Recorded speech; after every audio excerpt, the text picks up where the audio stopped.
We were talking about principles of vaccination. Vaccination की क्यों जाती है? बेसिक जो चीज है, मेमोरी। एक चीज याद रखें, मेमोरी। मुझे आप लोगों से रटना नहीं चाहिए। जब मैं एग्जाम में आपको पेपर में कोई क्वेश्चन दूंगी ना, अगर आपने कॉन्सेप्ट लिख दिया है और सही लिख दिया है तो आपको नंबर मिलेंगे। ठीक है, ये मुझे रटने नहीं चाहिए। ठीक है, टू द पॉइंट क्वेश्चन होगा, टू द पॉइंट। मेमोरी कोई इन्फेक्शियस ऑर्गेनिज्म है, ठीक है, उसके अगेंस्ट क्या है कि मेमोरी बनाई जाती है। उसमें होना क्या जरूरी है, उसको टॉक्सिक नहीं होना चाहिए। It should be non toxic agent. ठीक है, आइदर प्रोटीन है, कोई एंटीजन प्रिपरेशन है, it should be non toxic. अगर वो बॉडी को हार्म कर रही है तो बेसिक जो वैक्सीनेशन का कॉन्सेप्ट है वो तो उसी को निगेट कर रही है ना, तो हम उसको यूज नहीं कर सकते। It is important to produce immunity to the appropriate of the appropriate kind. Antibody चाहिए या सेलुलर इम्यूनिटी, ये मैटर करता है। ठीक है, कि आपको किस तरह की इम्यूनिटी चाहिए, कौन सी इम्यूनिटी बेहतर है इस केस में। ठीक है, कौन सी आर्म्स की एक्टिवेशन आपको ज्यादा चाहिए। Antibodies produced as a result of immunization are effective primarily against extracellular organisms and their products like toxins. हम ऑलरेडी बात कर चुके हैं। Passively administered antibodies have the same effect as induced antibodies. This is important to note. हम जब कह रहे हैं कि हम पैसिव इम्यूनिटी दे रहे हैं, हम प्री फॉर्म्ड एंटीबॉडीज दे रहे हैं, they will perform the same function जो आपकी बॉडी प्रोड्यूस कर रही है एंटीबॉडी, उनका और पैसिव जो आपको दी जा रही है इम्यूनाइजेशन, दोनों की एंटीबॉडीज का सेम फंक्शन होगा क्योंकि एंटीबॉडी सेम है। ठीक है, आपको पता है ना, स्पेसिफिक है एक एंटीजन के लिए तो उसका फंक्शन सेम रहेगा। सेल मेडिएटेड इम्यूनिटी में सबसे इंपॉर्टेंट क्या चीज है आपकी? T cell. ठीक है, टी सेल बहुत इंपॉर्टेंट है। मैक्रोफेजेस, मैक्रोफेजेस क्या होते हैं आपकी बॉडी के अंदर? अगर मैं फंक्शन क्या है, मैं कहती हूँ कि ये वो वाले कॉन्स्टेबल बल्कि सिपाही होते हैं जो सबसे पहले पहुंचते हैं किसी भी जगह। ठीक है, कोई भी चीज आ जाए सबसे पहले ये पहुंचते हैं। डेंड्रिटिक सेल्स हैं, मैक्रोफेजेस, क्योंकि ये बॉडी में क्या कर रहे हैं? पहरा दे रहे होते हैं, फिर रहे हर वक्त देख। कोई चीज आती जाए सबसे पहले कौन पहुंचता है, कौन रिकग्नाइज करता है? मैक्रोफेजेस। ठीक है, induced by vaccination is important particularly in preventing intracellular bacterial viral infections and fungal infections। एक आपकी कौन सी है जो बाहर आपकी बॉडी में है, ठीक है, टिश्यू में है, कहीं और है, लेकिन जो आपके सेल्स के अंदर चली गई है इन्फेक्शन, ठीक है, उसके लिए क्या जरूरी है? आपकी सेल मेडिएटेड। ठीक है, एक चीज बाहर है, एंटीबॉडी आई, उसने बाइंड किया, उसने किलिंग कर दी, लेकिन एक चीज जो आपके सेल्स के अंदर छुप गई है, उसके लिए क्या इंपॉर्टेंट है? जो आपके इन्फेक्टेड सेल्स हैं उन्हें कौन रिकग्नाइज करता है? आपकी सेल मेडिएटेड इम्यूनिटी, आपके टी सेल्स। ठीक है, तो ये रिकग्नाइज करते हैं और फिर ये क्या करेंगे? किलिंग करेंगे उन सेल्स की भी जो इन्फेक्ट हो चुके हैं। और वायरस कहाँ पे रेप्लिकेट करता है? Within the cell. ठीक है, तो वायरल इन्फेक्शंस के अंदर ये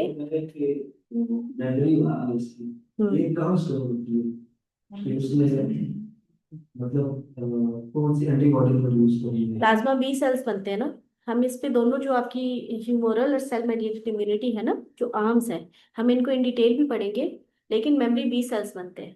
ठीक है, प्लाज्मा सेल्स होते हैं जो मेमोरी बी सेल्स प्रोड्यूस करते हैं। एक तरफ मेमोरी होती है और कुछ एंटीबॉडीज भी मौजूद होती है बॉडी के अंदर। इसी वजह से एक्सपोजर को चेक करने के लिए जब वो टाइटर लगाया जाता है इलाजा, तो आपको एंटीबॉडीज नजर आ जाती है ना, हालांकि एक्टिव इन्फेक्शन हो या ना हो, क्योंकि किसी हद तक एंटीबॉडीज मौजूद होती हैं और वो एंटीबॉडीज क्या करती हैं? वो सिग्नल करती हैं फॉर मोर एंटीबॉडीज।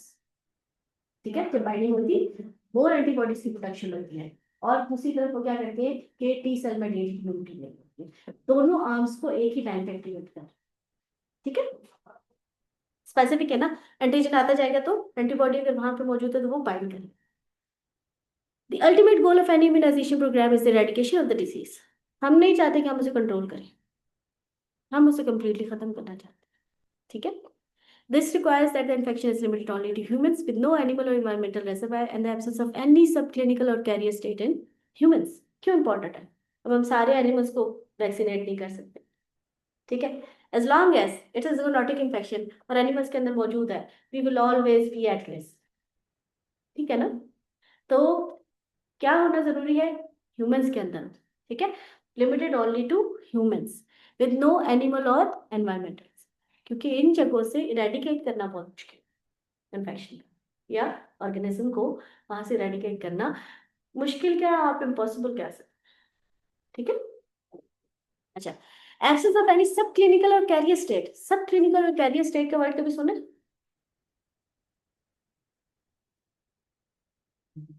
हेपेटाइटिस का एक्सपोजर होता है बहुत साल पहले, बचपन में किसी ने गलत सुरेज लगा दी थी, गंदी सुरेज से इंजेक्शन लगा दी और डिजीज होती है।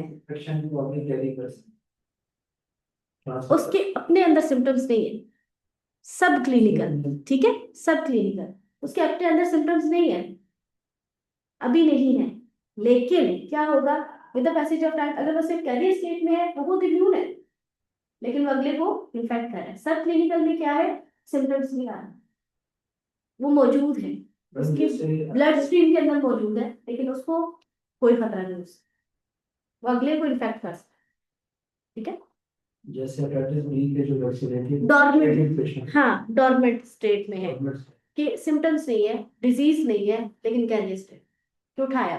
इसकी एक बहुत बड़ी मिसाल टाइफाइड मैरी, कभी नाम सुना? माइक्रोबायोलॉजी पढ़ रहे हो, टाइफाइड मैरी का नाम नहीं सुना? टाइफाइड मैरी माशाल्लाह एक खातून थी, तो उनको था टाइफाइड, उस वक्त टाइफाइड का कंसेप्ट इतना ज्यादा था नहीं, वो खातून जिस घर में जाती थी वहां पे डेथ्स होना शुरू हो जाती थी, लोग मरने लग जाते। माशाल्लाह उन्होंने काम ये सीखा, काम उनका जो था ना बेसिक वो ये था कि वो लोगों के घरों में खाना पकाते।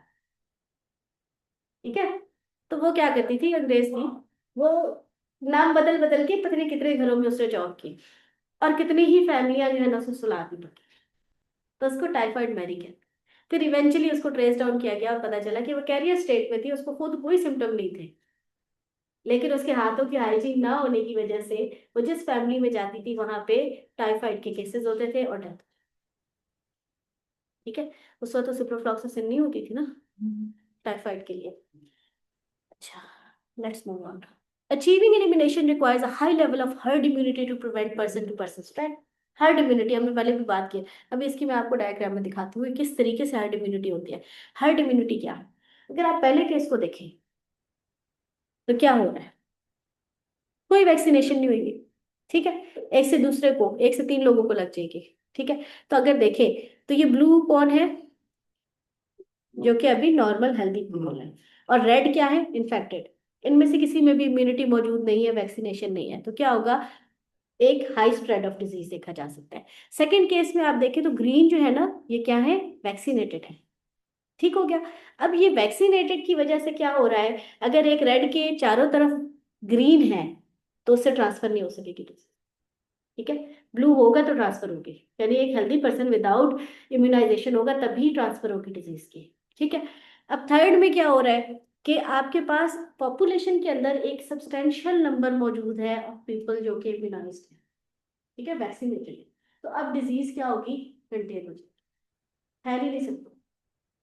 ठीक है ना, लेट्स टेक एन एग्जाम्पल के जैसे लड़कियां बहुत बहुत करती है ना, ठीक है, इमेजिन एक एक न्यूज पता चल गई एक लड़की को, ठीक है, लेट्स से उनको पता चल गई, ठीक है, अब न्यूज पता चल गई, गॉसिप करनी है, लेकिन अगर उनके चारों तरफ उनकी दोस्तें ना हो तो वो किसे बताएंगे, न्यूज नहीं चलेगी। लेकिन अगर उनके दोनों तरफ उनकी बेस्ट फ्रेंड बैठी हो तो कितनी देर लगेगी न्यूज के चलने में, है विद इन सेकेंड्स, हो सकता है उसने आधी बात सुनी और आगे बतानी शुरू कर, होता है ना।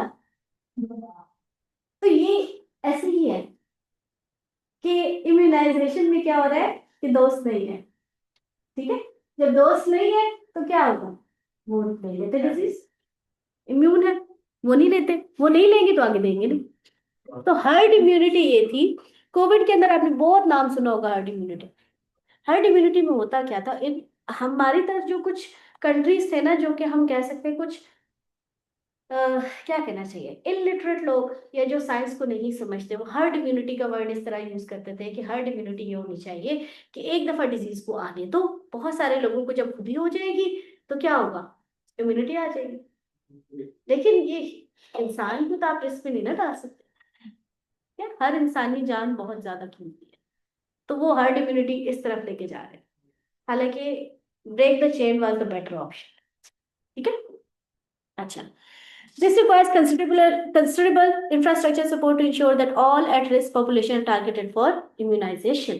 जितने रिस्क पे लोग हैं उनमें से मैक्सिमम जो रिस्क पे लोग हैं उनको पहले इम्यूनाइज किया जाए, जैसे हेल्थ केयर वर्कर्स को किया गया था ना, क्योंकि उनका एक्सपोजर ज्यादा था। कोविड के आते ही पहले हेल्थ केयर वर्कर्स को किया गया था। फिर क्या किया गया था, अमीर लोगों को, अमीर पॉपुलेशन जो अमीर कंट्रीज थे, यूएस को दे दिया, हमें थोड़ी सी चाइना की तरफ से मिल गई। तो ऑल एट रिस्क, डायबिटिक है, इम्यूनो कॉम्प्रोमाइज्ड है, उसमें ज्यादा चांस है, तो उनको पहले किया जाए। हार्ट पेशेंट है उसको पहले किया जाए, ठीक है। This has been achieved for smallpox although we are close to the elimination of polio. Smallpox, चेचक खत्म हो चुका है, ठीक है, दुनिया से रेडिकेट हो गया है। एंड वन डे शायद हमारी ही लाइफ स्पैन के अंदर पोलियो भी खत्म हो जाएगा दुनिया से, इंशाल्लाह, अगर हमने थोड़ी सी उनको सपोर्ट की, थोड़ा उनका साथ दिया, तो वो भी दुनिया से इरेडिकेट हो जाएगा।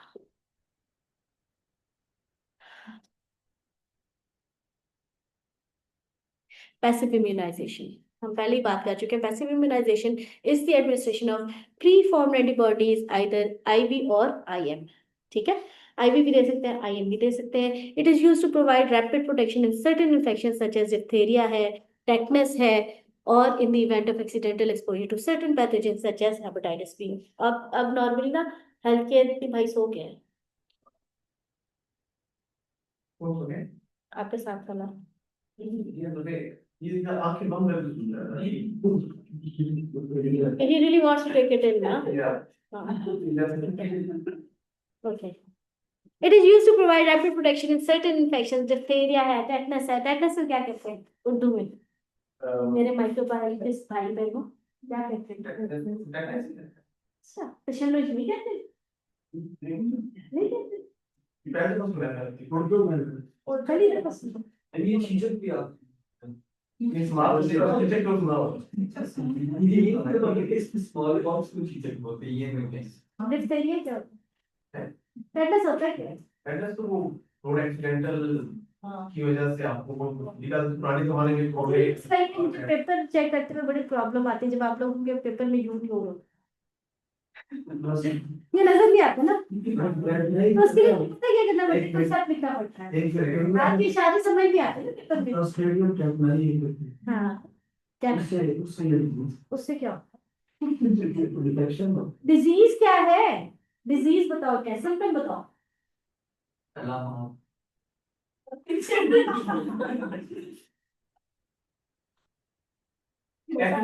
वो कफन फाड़ के बोला है। यूपी अच्छे थे, जोक सुनाऊंगी लेकिन बाद में सुनाऊंगी, रिकॉर्डिंग हो रही है, ठीक है। इसमें फीवर होता है, क्रैम्प वगैरह, इन्फेक्शन होने का चांसेस हो जाता है आपको, या झटके लगते हैं, टेटनस, झटके लगते हैं, एक वो पॉस्चर होता है, वो ठीक है। डिजीज जब किसी भी आदमी की फंक्शन में जो है बदलाव नहीं किया है वो अपना नहीं करता। अब आपने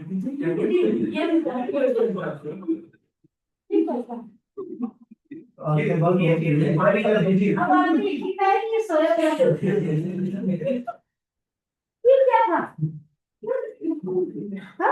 ये बीमारी का बीमारी ये मैंने जगाया है इसको, मैंने डिजीज पूछी नहीं, मैंने टेटनस पूछा है, वो मुझे बता रहा है कि सिम्टम्स को अलामत कहते हैं, दूसरे वाला अपने डिजीज की डेफिनेशन सुना रहे हैं।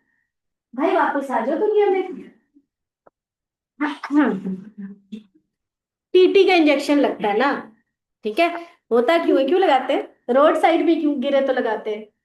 मैंने देखा पर्सन है उसकी ग्रोथ जो है वो कार्बन डाइऑक्साइड में, तो पेट्रोल में नो नहीं, पहले जमाने में जी घोड़ा गाड़ी होती थी, गधा गाड़ी होती थी, जो उनका फीकल मैटर होता है ना उसके अंदर ये होता है, ठीक है। तो जब ओपन वुंड होता है ना, कहीं सड़क पे गिर जाए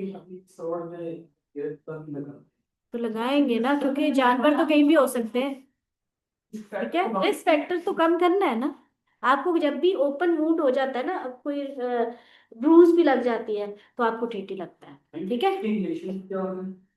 एंटीबॉडी नहीं, क्या होता है? एंटीबॉडीज क्यों देंगे आपको बेटा, एंटीजन देंगे ना।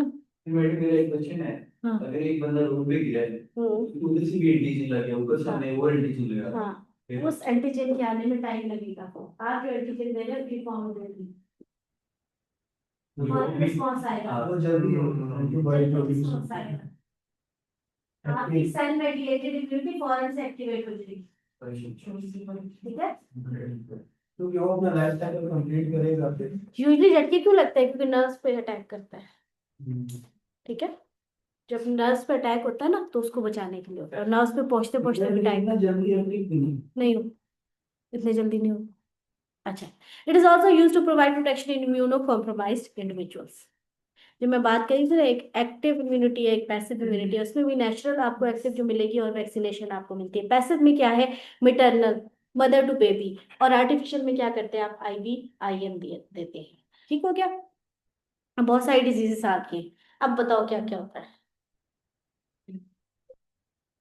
एंटी सीरम कहाँ से लेते हैं? ह्यूमन से ले सकते हैं, मोस्ट कॉमनली ना हम जो लेते हैं ना, हॉर्सेस से लेते हैं, उनमें अच्छा बन जाता है। वो बड़ा पेनफुल प्रोसेस है, कभी एनआईएच में जाके देखिएगा, बेचारे का फिर उससे निकाल लेते हैं और फिर उन बेचारे को डिस्कार्ड भी कर देते हैं हॉर्सेस को। टेटनस ह्यूमन से भी ले सकते हैं या हॉर्स से ले सकते हैं। ठीक है, कब लगाते हैं? एक्सपोजर के बाद। ठीक है, डिप्थेरिया हॉर्स से लिया जाता है, वो भी बाद में लगाया जाता है। Gas gangrene, gas gangrene, diphtheria क्या होता है? माइक्रोबायोलॉजिस्ट बैठे हैं, हॉस्पिटल में काम करते हैं कुछ। ग्रे म्यूकस होता है, स्वेलिंग हो जाती है, क्या कहते हैं उसे? उसको क्या कहते हैं? यहाँ से वो नहीं नहीं नहीं, गर्दन सूज जाती है, गर्दन, गर्दन बहुत ज्यादा सूज जाती है। सर और गर्दन में कोई फर्क ही नहीं रहता। मम्स होते हैं ना जो साइडों में।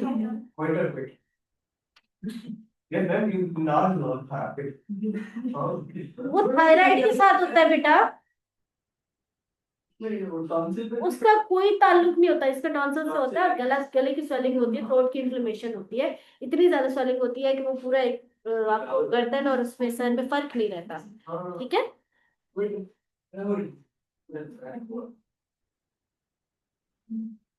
अच्छा, देन गैस गैंग्रीन, गैंग्रीन का नाम तो सुना हो, गैंग्रीन का नाम नहीं सुना होगा ना, माइक्रोबायोलॉजिस्ट हो ना, रियल स्टेट में चले गए इसलिए पता नहीं है।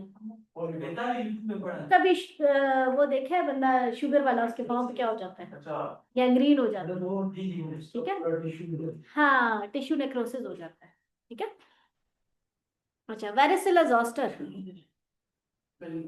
हाँ हाँ,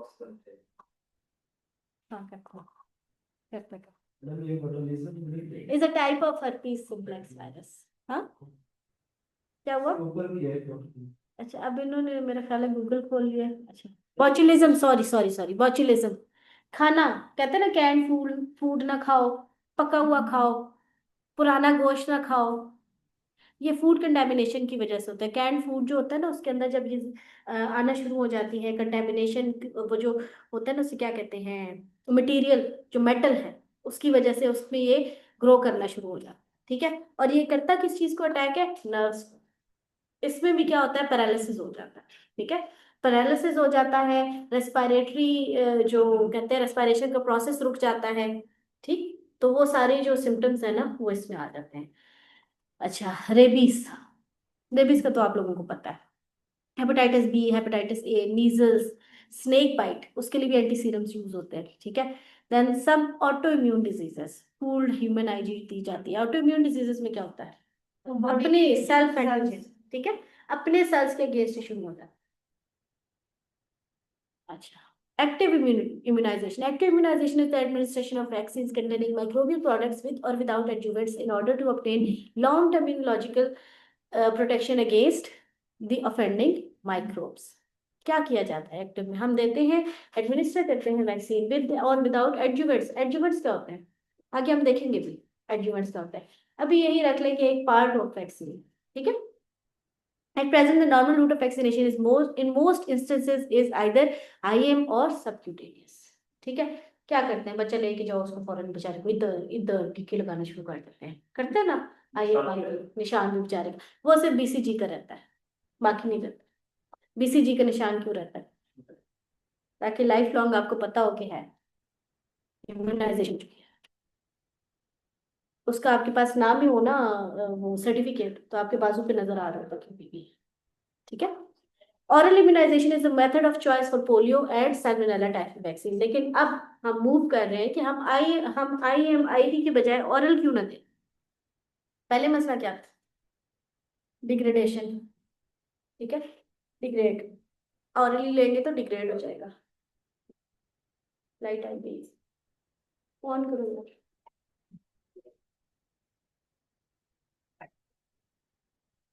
लाइट आई गई होगी है इस वजह से। आई और आई की एक तो जल्दी इफेक्ट करता है बॉडी के जल्दी इफेक्ट करता है, बायो अवेलेबिलिटी 100% है। ठीक है, बायो अवेलेबिलिटी पता है? बायो अवेलेबिलिटी ये होती है कि आपकी जो जब आप ऑरली कोई चीज लेते हैं ना, तो फर्स्ट पास इफेक्ट आता है कि उसमें से एक अमाउंट जो है वो बगैर बॉडी में एंटर हुए एक्सक्रीट हो जाता है। ठीक है, और जो बायो अवेलेबिलिटी वो ड्रग की अमाउंट है जो आपकी बॉडी को अवेलेबल है। ठीक है, डायरेक्टली अवेलेबल होती है। और IV के अंदर 100% बायो अवेलेबिलिटी, यानी जितनी ड्रग आप लेंगे वो सारी की सारी आपकी बॉडी को अवेलेबल होगी, एक्सक्रीट नहीं होगा उसका पार्ट। ठीक है, या चेंज नहीं होगी। अच्छा, लेकिन अभी जो है पोलियो और सैल्मोनेला टाइफी की वैक्सीन जो है उसके बाद ये कह रहे हैं कि oral route is a good option. अच्छा, oral immunization के however there is an increasing awareness that this route of immunization may be the best for most immunizations since nearly all infectious agents gain interest through the mucosal surfaces. दोबारा से I think I will have to share. अच्छा,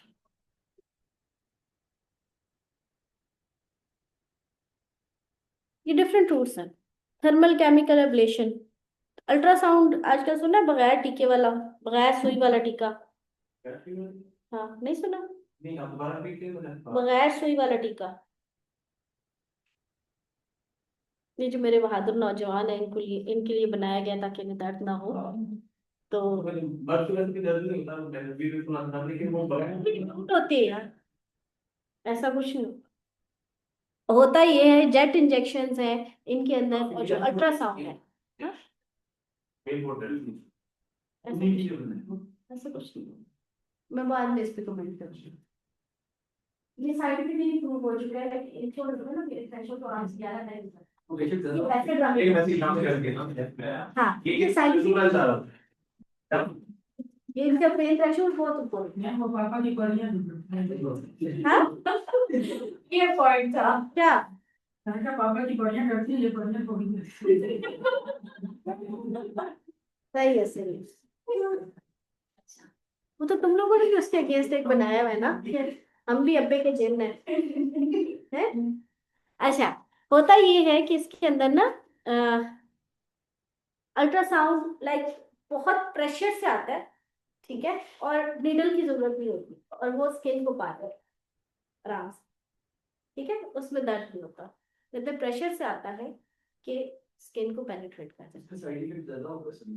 नहीं, नहीं होता, लेकिन normally देखिए चीजें बनती हैं, नहीं होता ज्यादा। चीजें बनती हैं। अब एक नीडल में मुझे नहीं लगता है चीजों खतरनाक, तो उसको हम बिल्कुल निकाल दें, सस्ती भी है, आराम से आप डिस्कार्ड भी कर सकते हैं।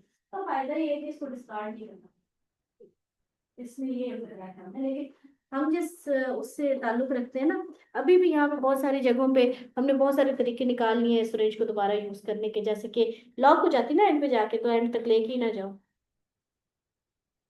हम्म, करते हैं ना अभी भी। जो हमारी सिरिंजेस है वो कलेक्ट की जाती है कूड़े से, हॉस्पिटल वेस्ट से कलेक्ट की जाती है और दोबारा यूज की जाती है। तो वो कटर जो है ना दैट्स जी।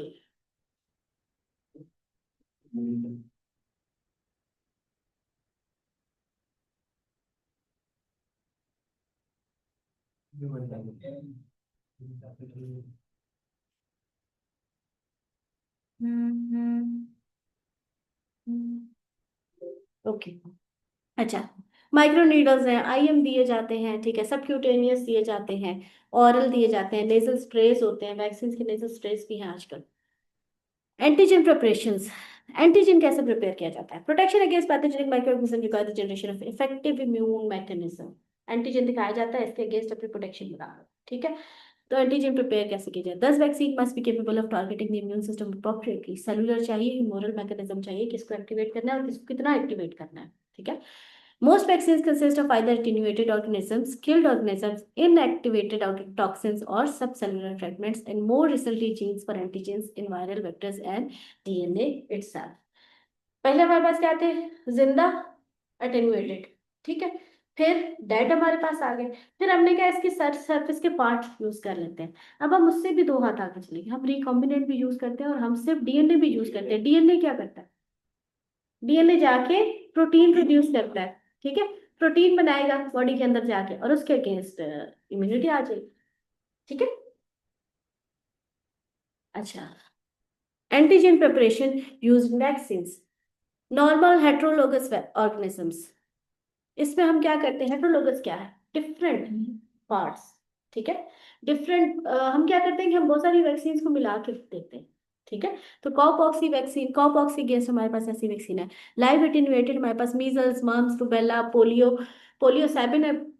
पोलियो सेल दो टाइप से, मैं आपको बाद में बताती हूँ। येलो फीवर है, वारिसेला जोस्टर है, ठीक है। येलो फीवर क्या होता है?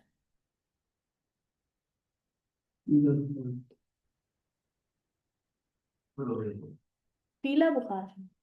अगर इसको तब देंगी तो आंखें असल में लिवर को करता है ये, इनफैक्ट लिवर को इन्फेक्ट करता है, जिसकी वजह से क्या होता है कि आईज येलो हो जाती है या पीलिया हो जाता है, ठीक है, बाइल की वजह से। अच्छा, वारिसेला जोस्टर है। देन बैक्टीरिया में इसकी एग्जांपल हमारे पास बीसीजी है और टाइफाइड, आजकल नई वैक्सीन आई है। होल किल्ड ऑर्गेनिजम्स में हमारे पास हैं रेबीज, पोलियो, सैल्क। अच्छा, सेबन मैंने ऊपर बात की और नीचे सैल्क, ये दो साइंटिस्ट थे, ठीक है। एक ने हमें दिया था लाइव एटेन्यूएटेड और दूसरे ने हमें दिया था होल किल्ड। तो ये दो तरह की वैक्सीन है हमारे पास।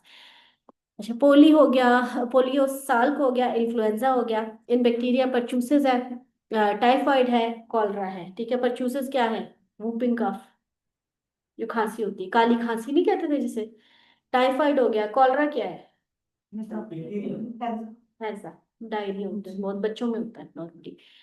सब सेलुलर फ्रेगमेंट्स में हमारे पास इनएक्टिवेटेड टॉक्सिन आ गया, उसमें डिप्थेरिया है, टेटनस है, कॉलरा है।